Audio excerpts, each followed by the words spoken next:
What's going on, everybody? It's EricRayweather back here with my first MUT head-to-head gameplay of the year. But first, I got a little bit of a pack opening to do before we get into the game. Now, really quickly, if this is your first time checking out my channel, go ahead and hit the subscribe button below. Make sure you hit the bell icon so that you join the notification squad and never miss an upload.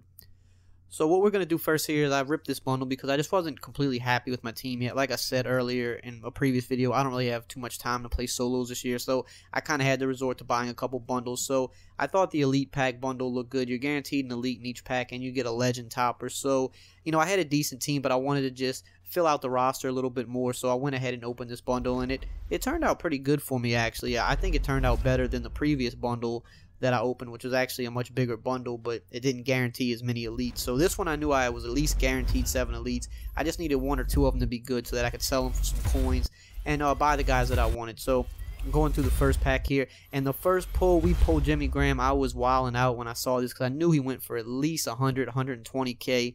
So that was a great pull. That was my best pull so far this year. I mean, in the other bundle, the best card that I pulled was a Jordy Nelson, which was also 87, but the Jimmy Graham was a little bit more expensive, so I was really hype about that.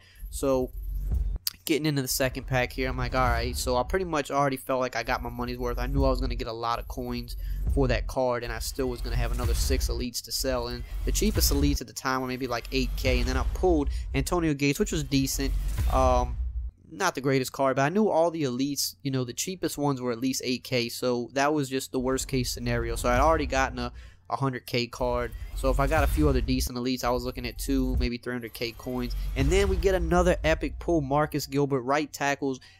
Offensive linemen in general are pretty expensive, so I don't remember how much I sold him for. I want to say I sold him for about 90k. So between him and Jimmy Graham, I was hyped. I was like, all right, I definitely got my money's worth out of this pack, because I knew with another 200k to 300k coins, I could really fill out my team, pretty much get, you know, the players I wanted. Not the best players, but I could get, you know, good players at every spot, you know, players that could move the needle. So far I was really hyped with this pack.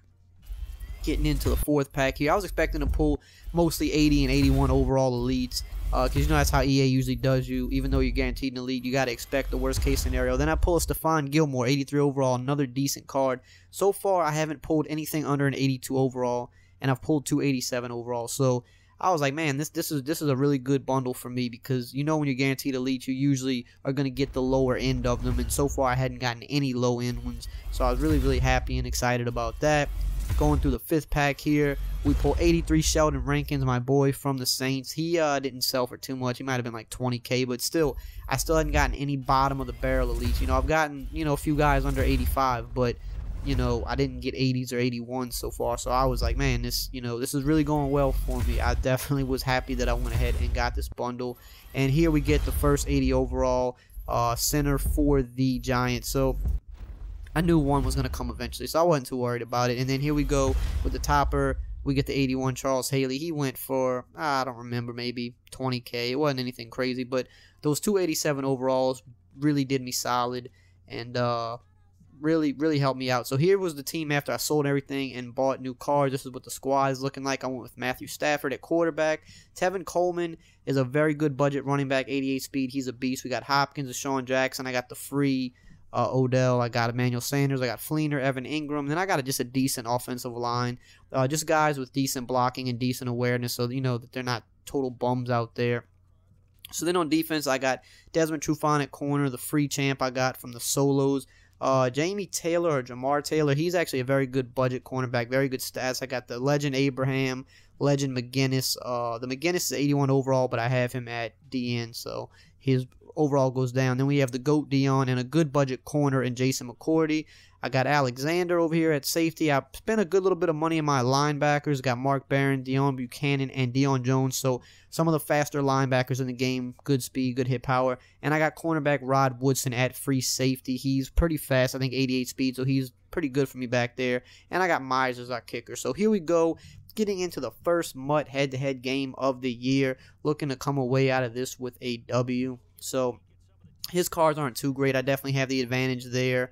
You know, his best card is Eli Manning, but you know, I got some decent cards. I didn't want to go into the head-to-head gameplay until I got a decent team. So 82 overall team, not bad. It's good enough. I can work with that. Here I'm thinking the ball might bounce out of bounds, but like a dummy. It doesn't, and yeah, so I'm at the 18-yard line now, but it's okay. Nothing on the first pass, so now it's 2nd and 10, and here I'm going to the play that I broke down, the PA shot wheel, and as you can see, going to use that wheel route to my advantage a good bit in this game. Most of the tips I break down, a good bit of them I use myself, so, I'm not putting anything out there that, I wouldn't want you to use. I don't know why Colby Fleener is, like, highlighted, like, glowing here. I don't know what that is. If anybody knows what that means, let me know, as we dotted over the middle on the post. And now he hits me with a blitz from the slot. Didn't see it coming. Good play. So now we're in 3rd and long. This is a very long field goal range for the kicker that I have, so I really need to try to at least get a few yards. So I go back to the wheel route. He didn't have anybody out there. I throw it. He misses the tackles. I swerve around him, and I am in for a touchdown. That was a very bad user by him. There's no way I should have scored there. I should have got the first down, but there shouldn't have been much more than that. So his user skill is really what let him down on that play. So here I am running the 4-6 normal defense, one of the first defenses I broke down on the channel this year. Like I said, pretty much anything that I put on this channel, a lot of it for the most part I use myself. So I wouldn't tell you guys to use anything that I'm not using. And he completed a very nice pass there. Tough coverage. You can see I'm cross-manning out of the cover to invert here. Got the block shed coming in there from Willie McGinnis. You will see Willie McGinnis gets really loose in this game. You're going to see this 4-6 normal block shed is pretty good this year. Not as good as last year, but it's still good. He's sitting here in the pocket trying to make something happen. I click on to True Font user pick. Perfect timing user pick, and we are off to the races. That is going to be a pick 6. Give me those 6 points. And we are up 14-0. The defense is out here real as they do the running man in the end zone. So back in the 4-6 normal again, I'm cross-manning a lot of these guys here and using over the middle. And again, the block shed gets loose. This time it's John Abraham. So I don't know if this dude just has a bad offensive line or if my pass rushers are just that good or if the block shed in 4-6 is just that real here. He throws an absolute dot over the middle. Hit me in the seams. I need to get a little faster on defense to prevent that from happening. So good pass for him. 1st and 10. And again, Willie McGinnis is breaking loose. I'm telling you, you're going to see how many sacks he gets in this game. He just wreaks havoc on that edge all game. Now here I'm coming out in the mid blitz that I broke down. Again, if I see 5 wide, I'm probably going mid blitz this year. And I get on to Willie McGinnis and I'm going to do the dive tactic. I dive here at the QB at Eli Manning, take him down. That is another sack for Willie McGinnis. Like I said, I would not run anything that, I would not tell you guys to run anything that I wouldn't run myself. And again, I run the mid blitz, do the dive, and get the sack, Willie McGinnis. He's hurrying up on 4th and 37. Don't ever do this. You shouldn't go for it anyway, but even if you're going to do it, don't hurry up. Go back to the play call screen and regroup. So I actually blitz 7 here. I'm bringing the house. It's 4th and 37. I'm confident. He does throw a very good pass, but you're not getting 37 yards. So now it's a turnover on downs. And I'm up 14, so I'm like, okay, let's go to the halfback wham. Let's run the ball. Let's try to dictate this game. And with a little stick, I am able to take it for a 1-play touchdown. So we have gotten 3 huge touchdowns already in this first quarter, and we are up 21-0. He's still in the game. He hasn't quit yet, so kudos to him. He's still here. Throws an absolute dot over the middle. I was in the cover 2 invert. He went to the post. That was a good play by him. Here I am in mid blitz again. I click on and I try to dive. I get there just a second too late. He throws a good pass, but he drops it in the seam. 4th and 10, I'm coming out in mid-blitz again. I dive, and that is another sack for Willie McGinnis. He didn't keep anybody in the block, and he paid the price for it. Willie McGinnis is just going off in this game. Definitely the MVP of the game. I see that no one's on the right side of the field, so I swing the running back. I was like, let me just see because there's nobody over here, and I'm able to pick up about 15 yards. So it's all about, paying attention to what your opponent's doing, staying aware, and, trying to take advantage of it. So I'm back to the PA shot wheel play here. That left side of the field's looking pretty open, so I'm definitely keying in on it. With the wheel route, I throw the wheel route again, and I make some moves here. He does another bad user on defense, and just like the first touchdown of the game, we walk all the way in. So we're just scoring on some huge plays here. His stick on defense is not up to par, and it is costing him games. So he's still in the game. Surprisingly, he has not dipped out yet. So we're in the 4-6 normal, and this is where he's going to really start to get frustrated soon. He runs the ball, not much doing there. He's just going to try to go for the pass now. He's back in 5 wide. I'm just sticking in 4-6 normal. I'm up 28.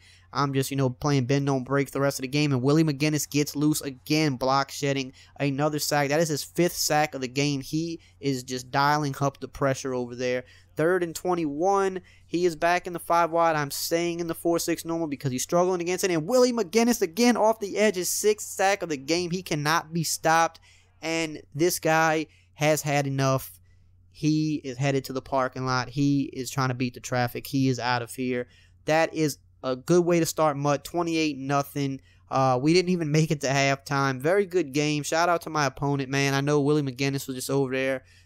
He was just a little too filthy this game. I would have been pretty mad too, but he might want to look at upgrading that offensive line because I'm sure that will help at least a little bit. So that is the first MUT head-to-head gameplay of this year, man. If you want to see more gameplays, definitely hit that like button and let me know what you think in the comments below. I'm going to be doing a lot of gameplays this year. I know it's been requested since last year, so I'm definitely trying to get on that this year for you guys. So as always, if you guys enjoyed this video, just drop a like, comment, subscribe, and I will see you guys next time.